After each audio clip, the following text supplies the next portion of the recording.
미국에 좀 오래 사신 분들은 기억하시겠습니다마는 해피 데이즈라고 하는 코미디 드라마가 있었습니다. 아주 인기였습니다. 거기에 여러 주인공이 나오는데 그 중에 리치라고 하는 한 고등학교 학생이 있었고, 또 그 친한 친구 중에 펀지라고 하는 친구가 있었어요. 이 리치는 아주 착하고 공부 잘하고 바른 일만 하고 바른 말만 하고 다른 사람들에게 해를 끼치는 것은 전혀 할 줄 모르고, 그러나 늘 착하기만 하다 보니까 당하기도 하고 억울한 일 당하기도 하고 그런 아이였었어요. 근데 이 판지는 정반대였습니다. 공부는 전혀 안 하고 학교 종종 빠지고 또 깡패들하고 이렇게 다니면서 그 중에 또 두목이고 싸움도 잘하고 또 모든 사람들에게, 친구들에게 참 선망의 대상이 되기도 하고 아주 인기고 그랬었습니다. 멋있어 보이고 그러는 친구였었어요. 이 하루는 리치가 무슨 억울한 일을 누구에게 당하고 나서 이 판지를 찾아갑니다. 그리고선 막 그냥 씩씩거리면서 얼굴이 시뻘게 가지고서는 나 이제는 착한 사람 안 해. 나도 너같이 내 마음대로 내 멋대로 하고 싶은 거 다 하면서 살 거야. 나만 위해서 살 거야. 다른 사람 배려해주고 착한 사람 이제 안 해. 그럽니다. 그러니까 판지가 말하는 것이, 리치, you are stuck 그러는 거예요. 너는 할 수 없어.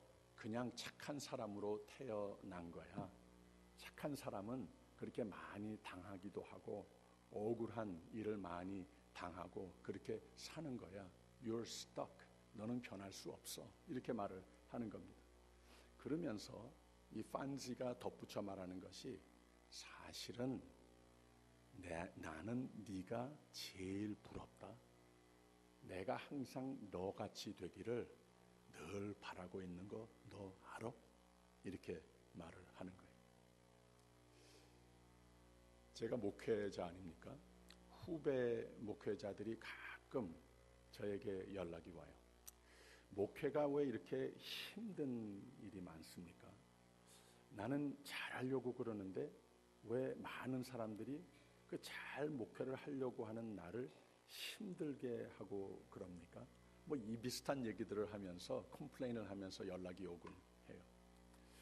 그럴 때 제가 항상 똑같은 말을 해주는 것이 무엇인가 하면, 목회라고 하는 것은 나 자신을 무엇을 위해서 하는 것은 전혀 없는 것이고, 우리가 이 길을 선택한 사람들이라면 우리는 오직 하나님을 위해서, 그리고 또 하나님께서 맡겨주신 교회의 모든 양떼들을 위해서만 사는 사람들이야. 그러면서 It's not about you. It's about God.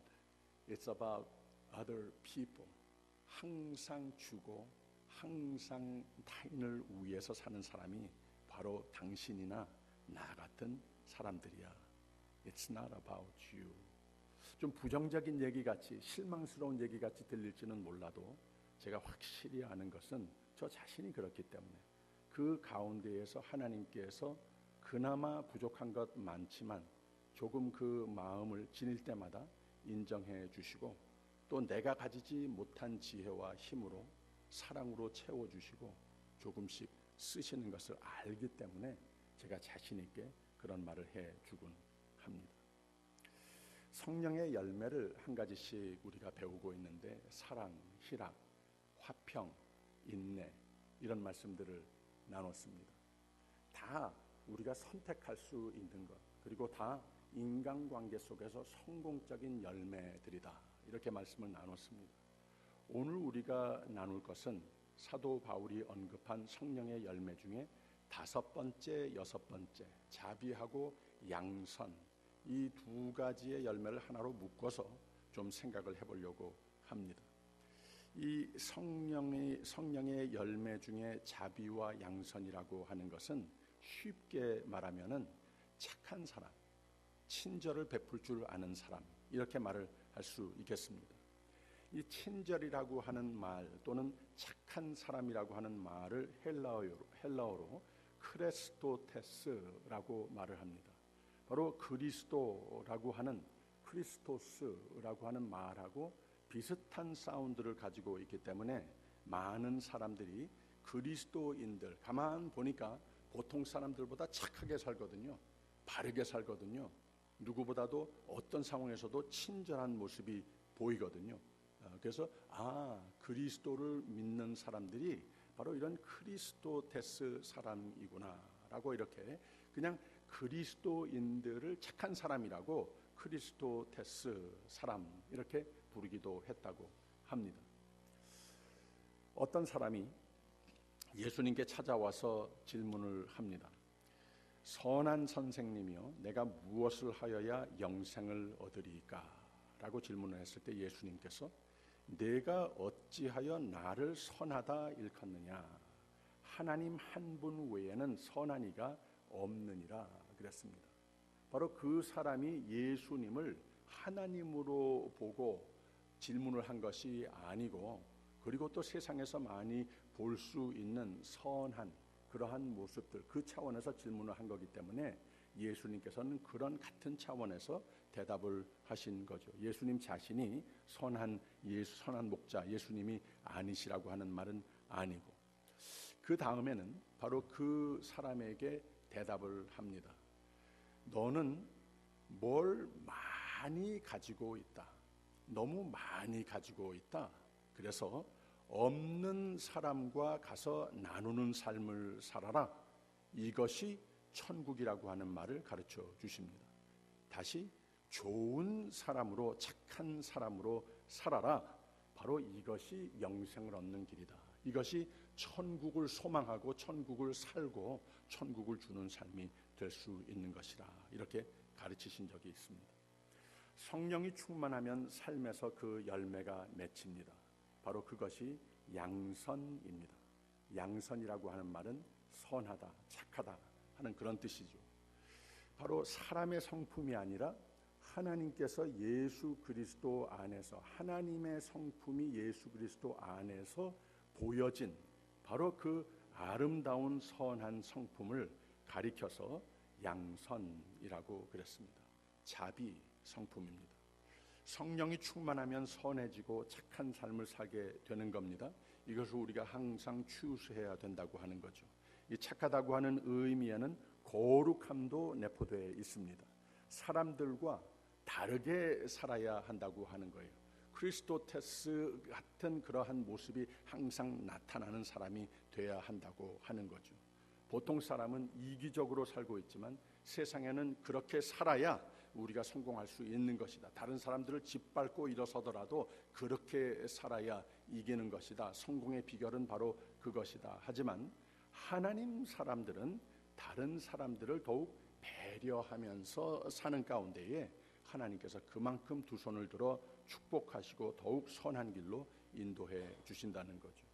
성경에서 두드러지게 착한 사람이라고 평가받는 인물이 바로 바나바입니다. 많은 인물이 있지만 이 바나바는 특별히 그러한 의도로 성경에 하나님께서 소개하신 것을 제가 확실히 알고 있기 때문에 이 바나바의 생애를 우리가 조금 들여다보면서 이 착한 사람이 어떤 사람인가, 어떻게 이렇게 착한 사람으로 살았기에 하나님께서 그만큼 좋은 기억으로 남게 되는, 그 세대만이 아니고 오늘도 많은 선교회가 바나바라고 하는 이름을 참 삼을 정도로 그렇게 위대한 사람이 될 수 있었는가, 우리가 보도록 하겠습니다.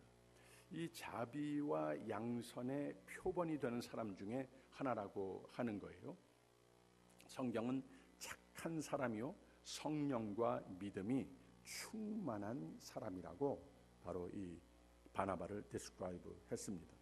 물론 자비와 양선의 표본은 하나님이시죠. 예수 그리스도이시죠. 바로 그 모습을 가장 닮은 인물 중에 하나가 바나바였었다고 하는 그런 말입니다. 자비와 양선으로 사는 사람은 첫째, 하나님의 눈으로 모든 사람을 볼 줄 아는 그러한 사람입니다.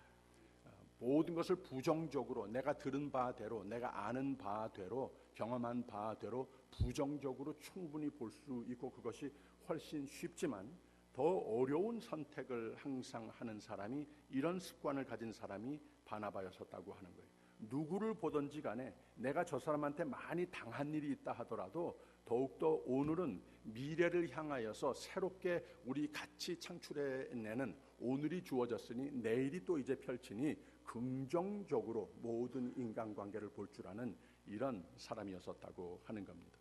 사도행전 4장 36절 37절에 제일 처음에 이 바나바가 등장을 합니다.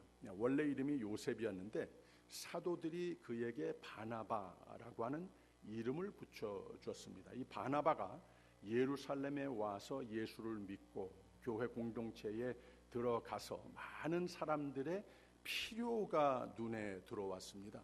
자비가 필요한 사람들, 사랑이 필요한 사람들, 이런 것을 볼 줄 아는 사람이더라는 거예요.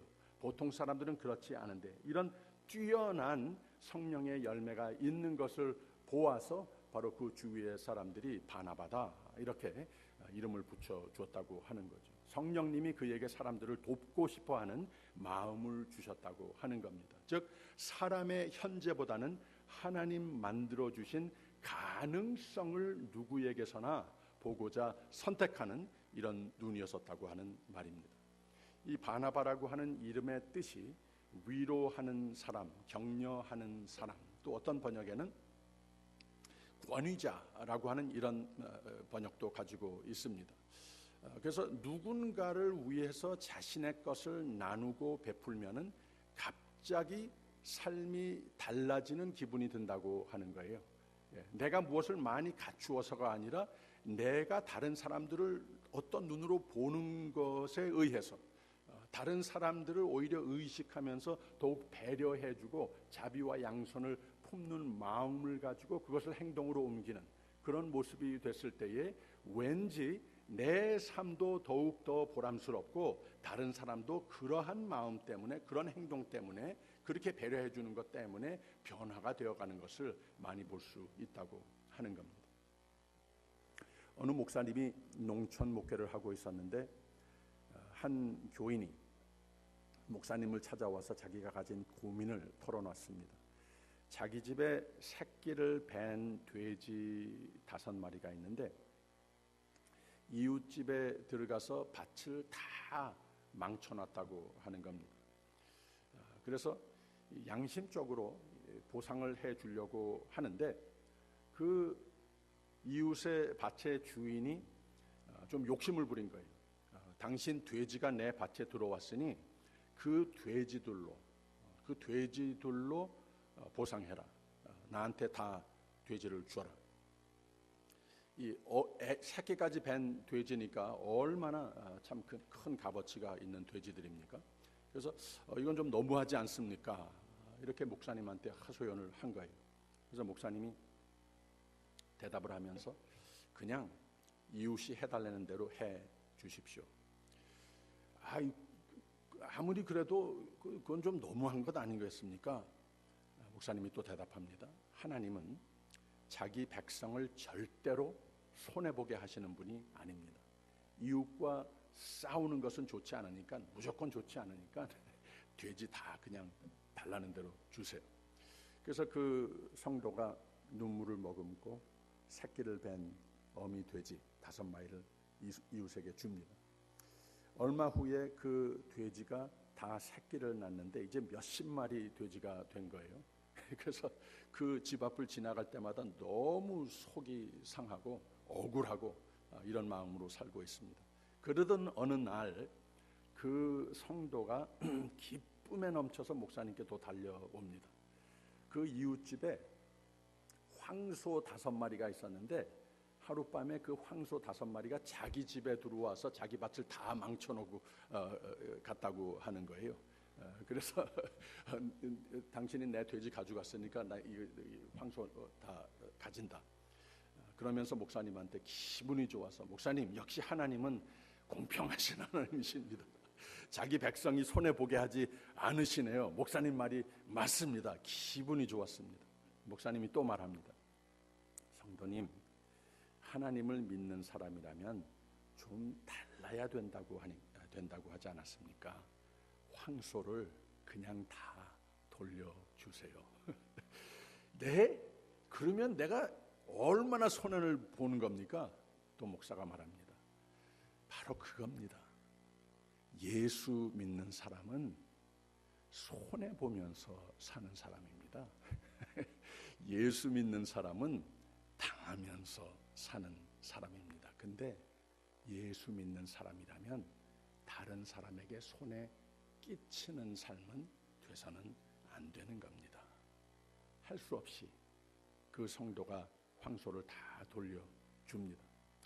근데 그 이웃이 황소를 다 돌려주는 그 모습을 보면서 감동이 된 겁니다. 마음이 녹아진 거예요.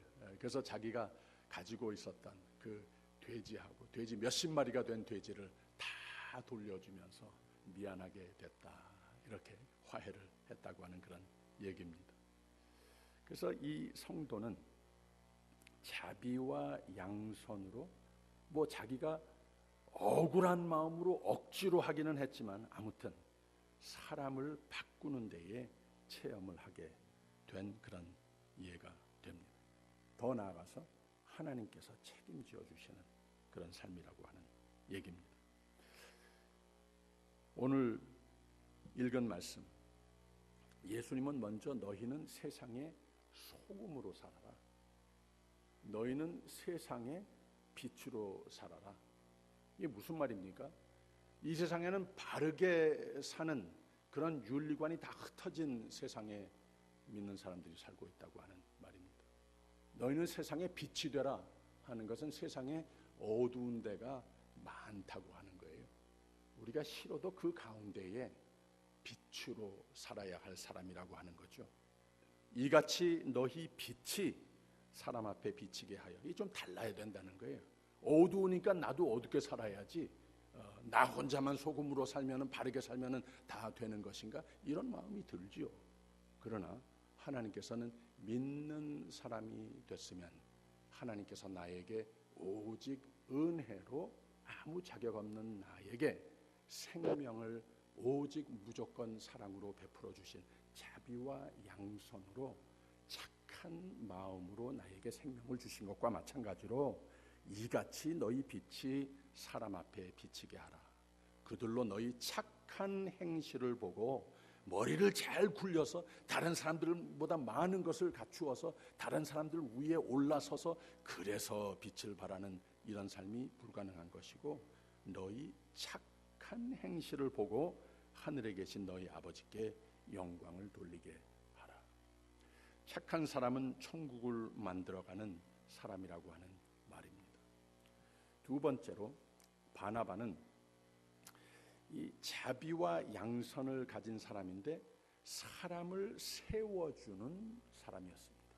사람을 세워주는 사람이기 때문에 그만큼 더, 어떻게 보면은 사도 바울과 같은 사람보다도 우리에게 더 호감을 주는, 내가 누구 어떤 성경에 나오는 많은 인물 중에 어떤 사람이 되고자 하겠느냐, 아마 금방 머리에 떠오르는 그 인물이 바나바가 아닐까.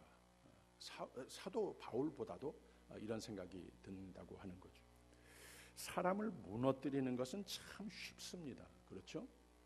서로 잘 모르기 때문에 말 한마디로 사람을 무너뜨리는 거 참 쉬워요. 근데 사람을 세우는 일은 힘들고 오래 걸리고, 그리고 나에게 큰 노력과 희생이 요구가 됩니다. 바나바가 사도행전 4장에 처음 등장하는데 그 다음에 사도행전 9장에 다시 나타나는데 어떤 계기에 나타나는가 하면은 이 사울이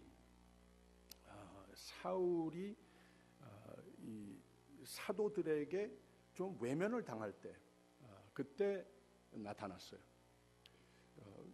바로 이 사도들에 의해서 집사로 세워진 스데반이 돌에 맞아서 순교하는 일에 가담할 정도로 포악한 이런 과거가 있는 사울이었었거든요. 사도 바울이었었거든요.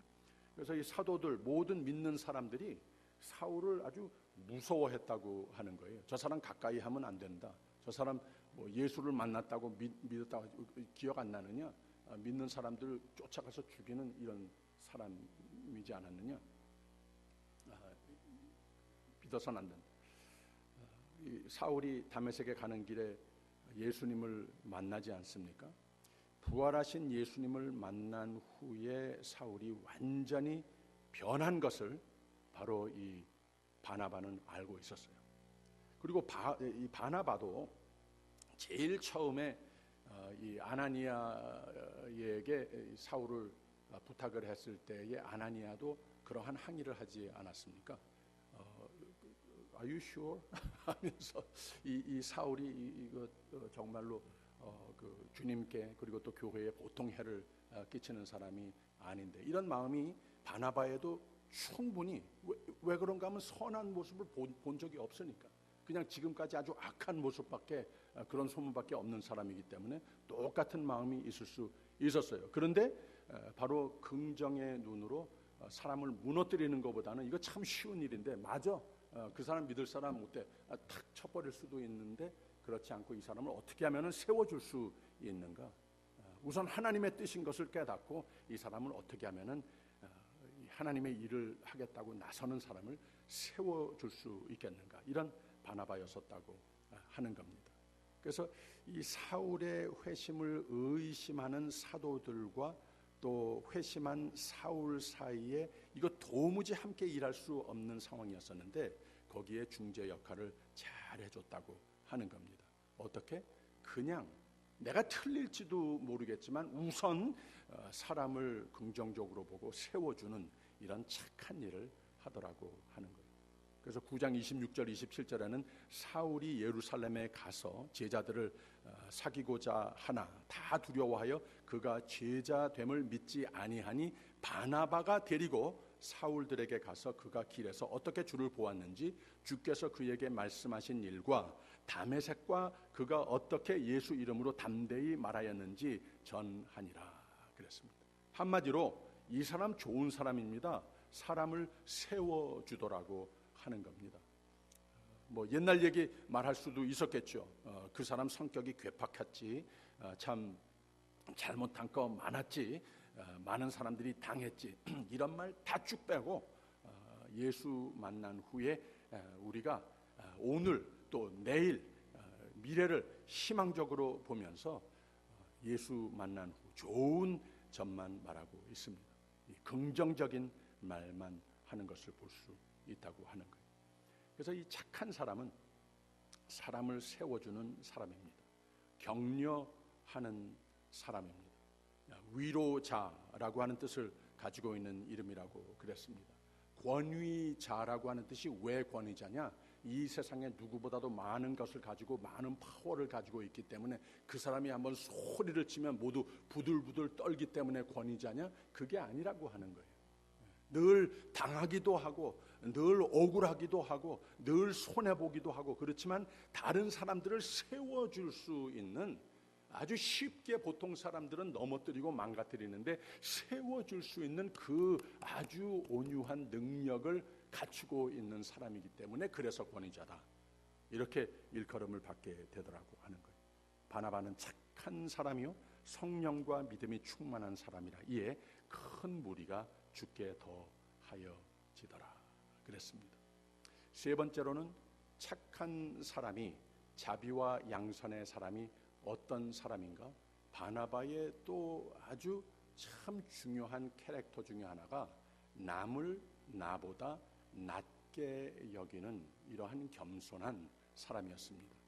사도행전 9장 이후에는 바나바와 사울이라고 기록되다가 13장부터는 사울이 바울이라고 하는 이름으로 바뀌면서 바울이 먼저 언급되고 그 다음에 바나바가 등장하는 것을 볼 수가 있어요. 이런 차이가 있어요. 이 이름의 순서가 바뀐다고 하는 것은 주도권이 누가 리더다, 이게 바뀌었다고 하는 것을 뜻하는 것 아니겠습니까? 다시 말해서 어느 순간부터 바나바보다 바울이 리더십의 주도권을 쥐었다고 하는 뜻이 되는 겁니다. 바나바보다 바울이 중심이 되어서 일이 돌아가는 경우가 더 많아졌다고 하는 말입니다. 이것을 바나바의 입장에서 생각을 해볼 때에 자존심이 깎이는 일이 될 수도 있는 거예요. 바나바가 바울을 키운 선생님이나 마찬가지 아니겠습니까? 살려준 사람 아니겠습니까? 세워준 사람 아니겠습니까? 바나바가 없었더라면은 바울이 될 수 없는 그러한 사이였었다고 하는 거예요. 그런데 바로 여기에 바울이 자신보다 더 앞서 나가고 더 존경을 받았는데 인간적인 감정으로는 시기, 질투심이 충분히 생길 이유가 되는 겁니다. 근데 바나바는 그런 인간적인 감정에 빠지지 않았다고 하는 거예요. 하나님께서 왜 나를 권위자로 쓰시는가? 겸손, 나 자신보다는 타인을 위해서 그런 사람으로 만들어 주신 것이다. 그렇기 때문에 그나마 하나님께서 나를 권위자로 지금까지 쓰셨다. 이거 잊지 않았다고 하는 거예요.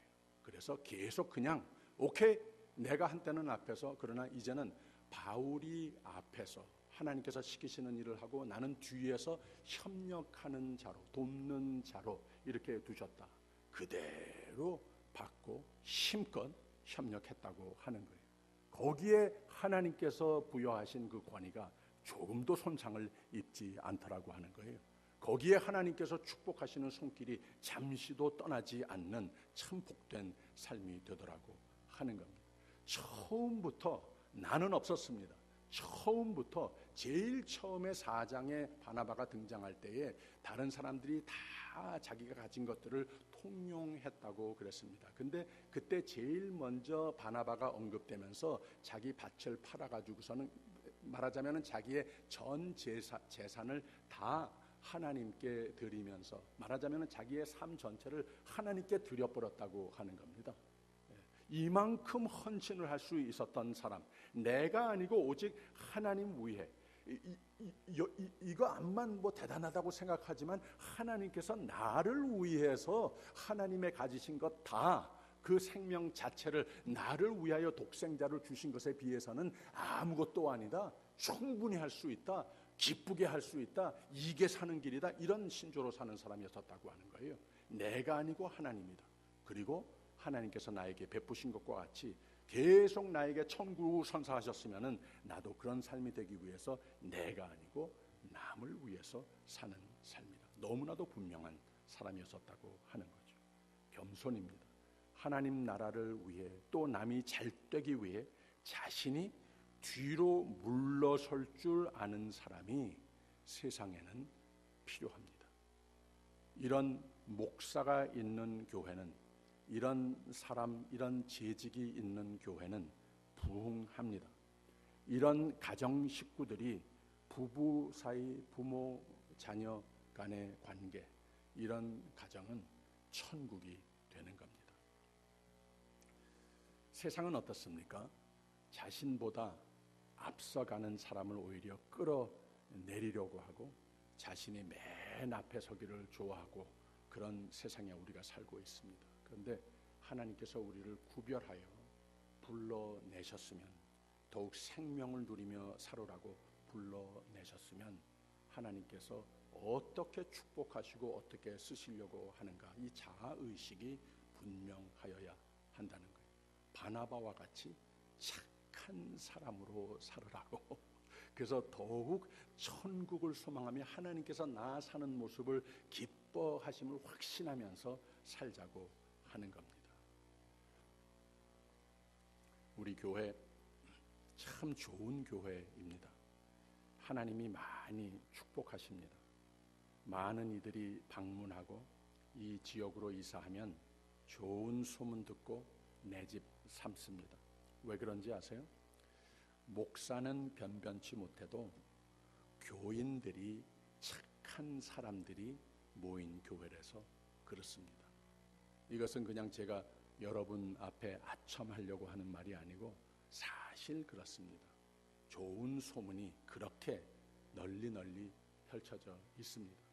제 동료 목사들도 다 그것을 알고 저를 많이 부러워합니다. 처음 시작부터 내 집을 번듯하게 짓는 것보다는 하나님 집, 모두가 내 집 삼을 교회를 짓기 위해 큰 희생을 마다하지 않는, 이를 위해 기쁘게 헌신한 가정들이 있어서 그렇다는 거예요.